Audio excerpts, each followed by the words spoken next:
আসসালামু আলাইকুম। একটা ঘটনা বলি।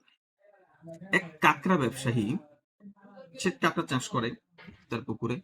তো সে একদিন বাজারজাত করার জন্য তার কাঁকড়া তুইলা জীবিত অবস্থায় একটা কন্টেইনারে একটা বাস্কেটের মধ্যে, ধরেন সাপোজ ঝুড়ির মধ্যে নিয়ে যাচ্ছে গাড়িতে। তো যখন বাস্কেটটার মধ্যে নিয়ে যাচ্ছিল, বাস্কেটের ঢাকনা খোলা ছিল, খোলা অবস্থায় সে নিয়ে যাচ্ছিল।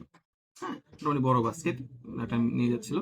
পাশে একজন লোক দেখা বলল যে, ভাই ঢাকনাটা তো খোলা, এই এটা তো কমে যাবে, পইরা যাবে, চইলা যাবে, কিছু কাকড়া উইঠা ওইখান থেকে চলে যাবে। তো লোকটা বলল যে, না ভাই, এগুলো হলো গিয়ে আমাদের দেশের কাঁকড়া। এরা একজন যদি আপনার ঝুড়ির থেকে বের হইতে চায়, 10 জন ওটা টাইনা নিচে নামায় ফেলে, বের হইতে দিবে না। আমাদের দেশি কাঁকড়া, ঠিক আছে? এখন ঘটনা হইলো গিয়া, আমাদের দেশের লোকজন যারা আছে তারা অনেক রকমের ওই রকম, ঠিক আছে, অনেকটাই অন্যরকম। আপনি খেয়াল করলে বুঝতে পারবেন, যখন একজন ভদ্রলোক এমপি সে বুঝাই দিতেছে জনগণের হক বুঝাই দিতেছে, তারা কি পাবে, তারা কি পাওয়া উচিত সরকার থেকে, তাদের কি বরাদ্দ আছে, যেমন খেজুরের ব্যাপারটা এখন চলতেছে সামনে।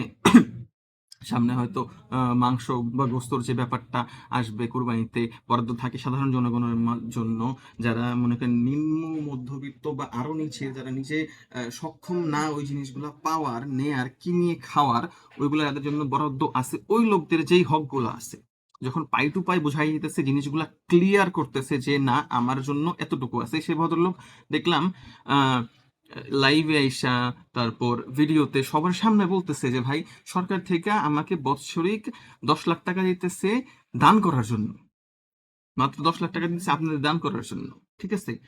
এরকম কথা অন্য কোনো মন্ত্রী এমপি কখনো কোথাও বলতে পারে নাই, ঠিক আছে? ক্লিয়ারিটি রাখতে পারে নাই। তো এই লোক যখন রাখা শুরু করছে, তখন অনেকের জ্বলতেছে।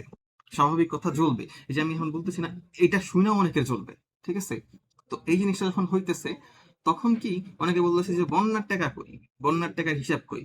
তো ওই মূর্খ লোকগুলা যারা আছে, যারা পড়তে পারে না, 2 লাইন বাংলা বলতে পারে না ঠিক মতো, রিডিং করতে পারে না, তাদের জন্য অনেক জায়গায় লিঙ্ক দেয়া আছে, ইউটিউবে পুরা হিসাব দেয়া আছে, ফেসবুকে আসনাদ আব্দুল্লাহর পেজের মধ্যে সে লিঙ্ক দিয়ে রাখছে যে বন্যার যে হিসাবটা আছে, ত্রাণের টাকাগুলো কোথায় কতদূর গেছে, কতটুকু খরচ হয়েছে, কতটুকু বাকি আছে, সবকিছু দেয়া আছে। কিন্তু তাও সবাই তারা কি করতেছে, 10 জনে, 1000 জনে মিলা ওনারে আইনা হিসেবে নিচে নামানোর চেষ্টা করতেছে, কিন্তু সে তো নামবে না ভাই। হাসনাত আব্দুল্লাহ এমন এক ব্যক্তি, তারে এত সহজে নামানো যাবে না। সে চাইতেছে যে সবকিছু ক্লিয়ার থাকবে, একদম ক্রিস্টাল ক্লিয়ার, যতটুকু যার পাওয়া ততটুকু সে পাবে।